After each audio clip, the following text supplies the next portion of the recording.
Hello, this is Mick Foley, and you are listening to James and Florence on the Forum.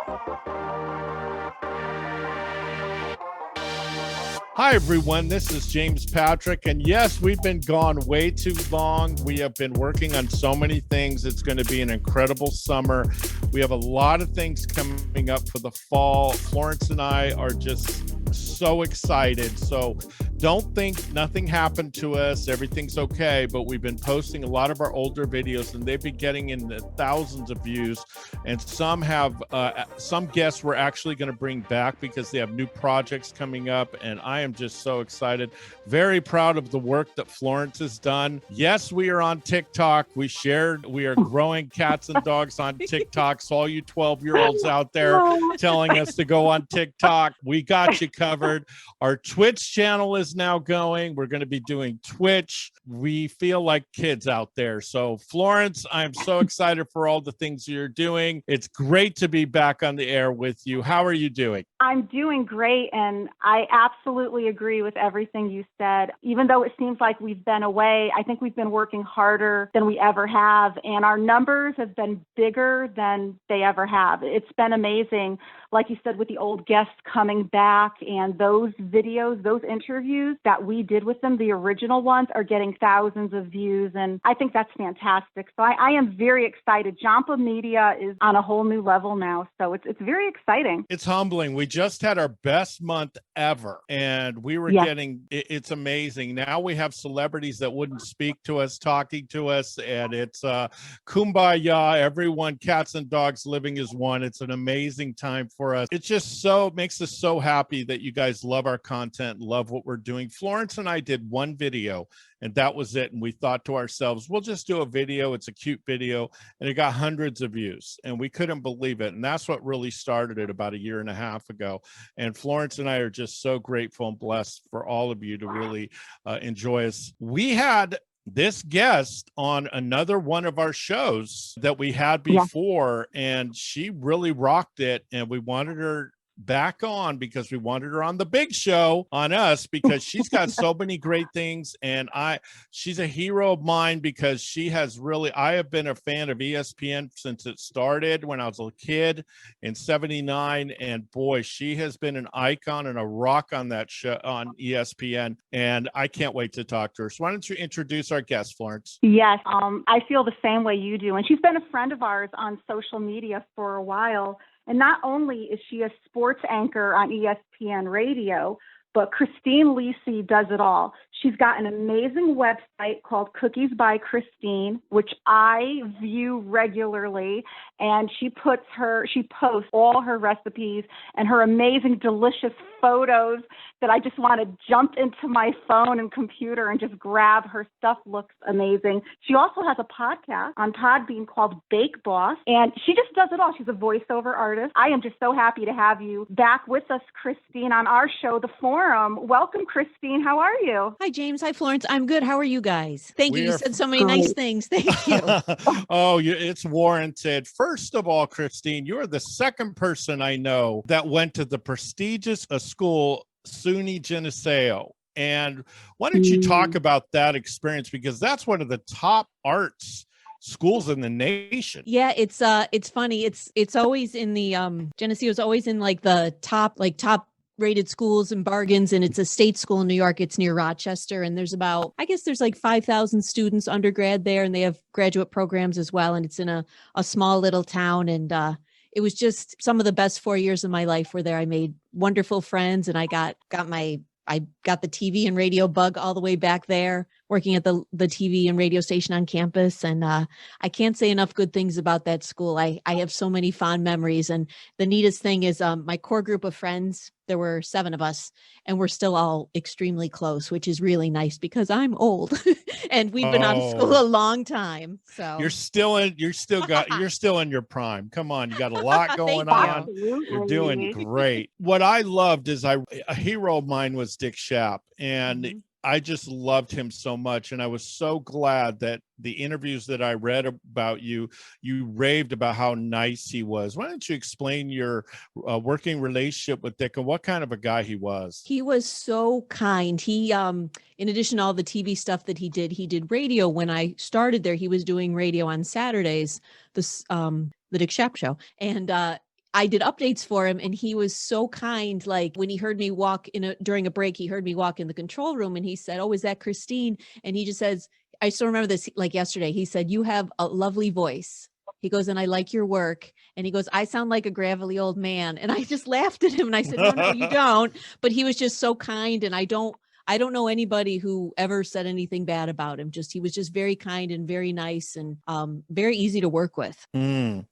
You see a lot, because I'm not going to name names, but I have friends that have worked with some of the top people on ESPN. I'm not going to get you or anyone or me in trouble for sure, but not all of them are gumdrops and puppy dog tails, and it's a stressful job. It's difficult. There's a lot of egos involved, and it's really refreshing to hear that someone coming along, especially a woman, because let's face it, in the early days, there was not a lot of women in key positions, and you kind of were a trailblazer at ESPN, and it just is really refreshing to see that one of your heroes is actually a good guy. Yes. And also great Dan Batard. Oh boy, he has blown up. Who would have ever known he'd be such a powerful person in the radio? Why don't you talk about your relationship with him? Yeah, it's funny because I worked with Dick on Saturdays, and I worked with Dan on Sundays. And it was funny because when I started, I didn't realize that Dan had started about the same time, maybe a little bit before, but I was really nervous, and he seemed like Joe Cool Cat. And I was like, this guy from Southern Florida, and he was so smooth. And so, I don't know, he was just really, really good at what he did. And it was just funny that I found out much, much later that he and I kind of started around the same time, and he was also nervous, but that was, Dan and I had a lot of fun on Saturdays, like two very different guys, like, Dick and Dan. And then Dan, we had a lot of fun. We did a lot of like goofy stuff, like audience interaction. And he was the first host to kind of bring me in and have me be part of the show. And we had a really good time on Sundays. If you have to get up at 4 a.m. on a Sunday and work for 8 hours, it's a pretty good gig at ESPN. And to be able to do that with Dan and then laugh and just have a good time in general, it was a lot of fun. Talk about the "and finally" segment, because that really is a fun segment. And sometimes you look a little out of place, and I think that's why it's so funny. You're a nice person. You're not going to get on anybody or anything. So, but why don't you talk about the "and finally" segment? Because I love it. I was surprised when they asked me to do it. Mike Ryan, the executive producer, he writes them. I don't know if Dan asked me or they just the group of guys thought it was a good idea that I would do it. And I was like, okay. And I was kind of nervous a little bit too. And I was like, I hope I get the delivery right and everything. And I think the thing that makes me nervous is the first one I got, not nervous, but uncomfortable. It was about Dan's weight. And a lot of them were always about Dan's weight. And I'm really uncomfortable, like making fun of people's weight or their looks.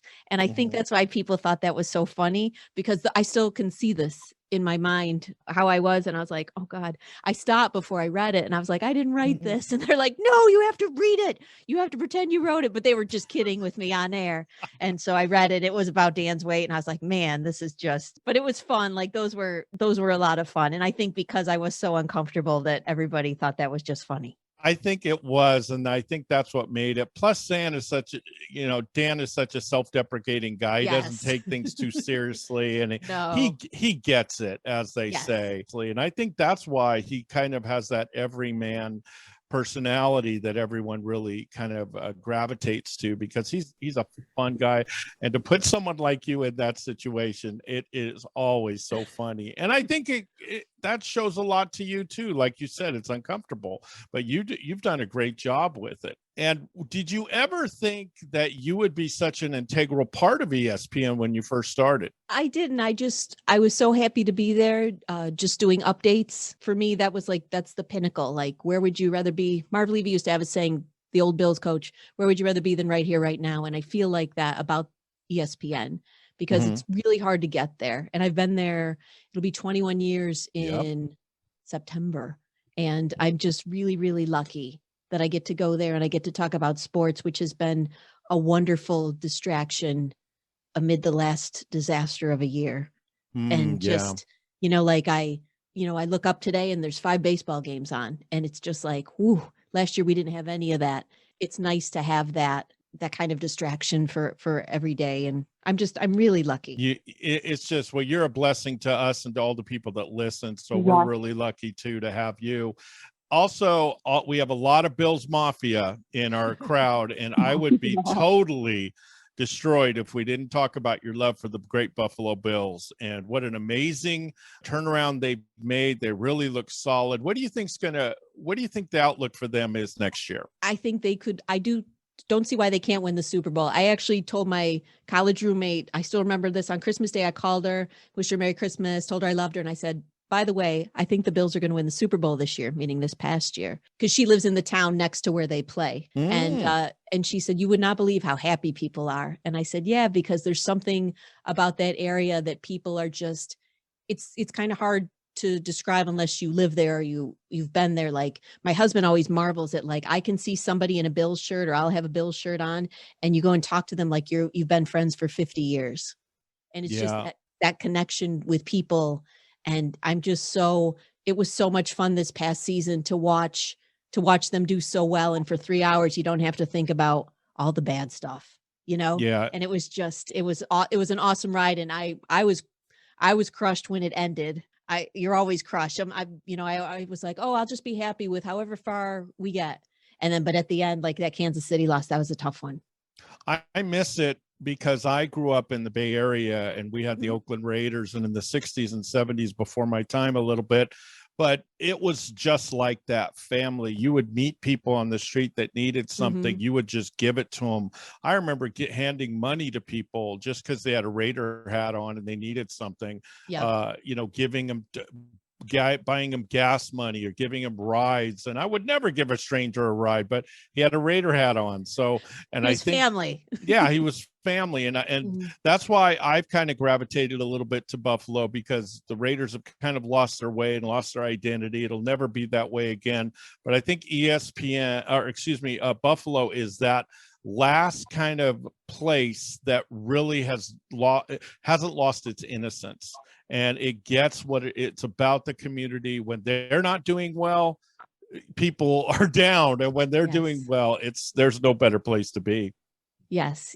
And I think evidence of that is we feel like the guys are part of our family. Like when Josh Allen's grandmother died, people gave, I did too. They gave $17 increments because that's his jersey number.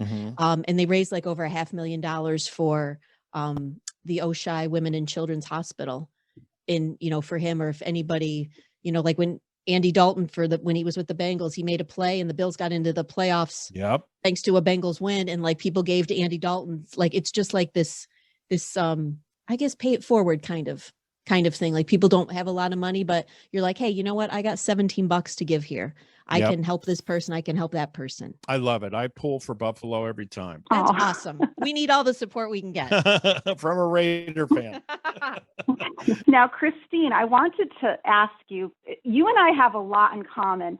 Not just that we're both living in Connecticut, we're in the same state, but I also spent some time working in radio, not to the caliber that you're at, not the type of big career you had. I did more of the behind the scenes stuff. I worked promotions, doing live radio events for 2 Connecticut radio stations.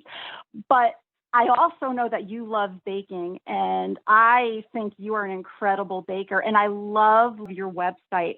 So I wanted to ask, where did your love of baking come from, and when did you get the idea to do this amazing website? I think I've always enjoyed baking, because even now, like it started when, with my mom and both of my grandmothers and some of my aunts, like when I was little. And I see it like as now it was like a really nice kind of bonding thing that I could do with them. And I think that's why I still I do a lot of it today because it can take me back to that time with my family. And whether it was, Christmas time, I couldn't this year because of the pandemic, but when I would go home and visit my mom at Christmas, we'd make all these cookies, like still now like 100 cookies or 250 cookies now. And and it's a way, like, I think it's kind of a way to like stay connected to your past too. For me, being Italian, food is a big part of, the culture, food's a big part of the culture. Oh yeah, I know really well. Yep. Like your Italian wedding soup that you made a couple months ago, that looked incredible. Yes. Again, my dad used to make that. Both my parents are from Italy. My mother was born in Palermo, Sicily, and my father was born in a little town outside of Naples. So both my parents cooked. So I grew up in an Italian household with Italian immigrants who both cooked from like 5 a.m., throughout the day. So I learned a lot, but not just the cooking, but I think the baking. My grandfather was an amazing baker. He made his own bread. He made his own pastry. He made everything from scratch. So I love when I see that in another person, that family tradition. Like you said, it just keeps you connected to your family. And one of the things I love is that you turned your love of baking and that connection to family into this website, not to mention a podcast. I mean, you really made something of it. So when did you decide you wanted to take it a step further and do your website? I think a couple years ago, because again, my college roommate, who is also named Christine, she's like, she wanted a recipe. She goes, but I need to see it. I need pictures, because I would just give her directions and she's like, no, I need to see it. So I actually did a couple YouTube videos too. See it. Great. Like I'm more of a direction person. I need like it written down, and she's more of like a picture person. And visual. She's visual. Yes. Yeah, so am I. Yeah. And I can't I compare it to like reading a map. Like I can't read a map, but if you write it down for me, I'll get there. But if you give me a map, I'm like, I got nothing. So I was like, okay, I'll do that. And then I started, I'm like, I'm just going to share these and just see if people like it. And, I try to write a little positive thing at the end. I don't even know if people read it or not, but like, if they try the recipe or whatever, a nice way to share with people and see what, if they want to make it too. It's wonderful. Go ahead. I'm sorry, Florence, go ahead. Oh, that's okay. I was just going to say, there's such a personal touch to everything that you do, Christine. So I think that people really connect with that. But no, I love your website. Thank you. I really like the very large chocolate chip cookie recipe. That's the one that I like. That was the recent one. I also like your peanut butter one. One of the peanut butter bars that you did that was really good. So I think that when you look at these, what's so good about cooking too, Christine, is that I used to teach classes at college when I was in college, just simple how to cook, how to bake, how to do things. And it's such a refreshing thing. I think people get intimidated by it. But what I like about yours is it's very to the point. It's very simplified. And I think it's easy to follow. So when someone goes on your site, it's all there. You just follow the directions. It's really easy, because some of these sites I go on and there's like 3 or 4 pages of stuff. And I'm like, oh my, what? I am not reading all this. Right. So I love that yours just gets to the point. This is how it is. Yeah. Was that purposefully done, or did you just kind of do that and it worked out that way? Actually, it was advice from my husband. He's like, I think you should just, because some of these, and I don't have any, if people choose to do that on their blog, that's fine. But a lot of times there's a big story, or there's this or there's that, and that's fine. But like Rob's like, just get to the point, get to the recipe, because that's what people are there for. And so that's what I decided to do. And sometimes I'm tired and I don't want to type up a story because I'm just tired, but I want to get it out there, because I try to post once or twice a week, just to have stuff out there and to keep people interested and to keep people coming to the site. And I always say, if you can read and follow directions, you can cook, you can bake. That's right. Now, right? what are some of your favorite family treats, like for the holidays? I'm a big fan of like the peanut blossoms, which are just with the peanut butter cookies with the Hershey Kiss on top. I like those. I love cutout cookies. I make cutout cookies not just at Christmas, but for the holidays throughout the year, because we have a good sugar cookie recipe that was my a friend of the family. The lady passed it on to my mom, so I use that one. So that, and anything my mom's always like, I printed out these recipes, and she's got like 10 pages. And I'm like, Mom, we have like 12 people coming. I don't know if everybody needs 10 cookies, but apparently they do when they come to our house. So everybody goes home with a big plate of cookies. That's fantastic. I remember during March Madness, you had some chocolate cutout cookies. I think they were chocolate or peanut butter, and you decorated them like as basketballs. And I thought that was pretty cool too. Yeah, I tried. I stink at decorating, but I do try, my best for stuff like that. But one of the guys is like, what is this? I'm like, it's a basketball. What month are we in? Julia Child said, it doesn't matter what it looks like that much. It matters what it tastes like. So a lot of times that's my big problem is I'm trying to get better into decorating because mine looks like one of my arms is broken. It's just horrible. So, but boy, you just got to keep trying, and that's what it's all about. I see you have a love for M&Ms too. I do. I bought the mini M&Ms, and I was like, you know what? It seems like the bag doesn't end because I put them on everything. I'm like, what is up with this bag? I didn't even buy a big one, but I always think that like those little M&Ms, they just are so cheery and happy, and they just kind of brighten stuff up. Bright so I'm colors. Like, I'm just gonna throw M&Ms on it. Yeah. Yes. Now, where would you like all this to go? Right now, it's kind of you're just kind of seems like you're starting to take this more and more seriously as the days go on. I think you got a great future in this. I have to be honest with you, yours is kind of attractive. I love your site because I think there's just too much fluff going on. I saw the Food Network somewhere. I'm not going to call out the person, Rachel Ray, but I'm not going to, but they were using canned frosting and I was dying. I was dying. I thought I'm turning off this station forever. But I think that this is the big problem with a lot of the cooking shows is go back to the old recipes. Go back. It's like best thing I ever tasted was my mom's German chocolate cake. Give me that in a glass of milk. I'm fine. I don't want all this nonsense that's going on.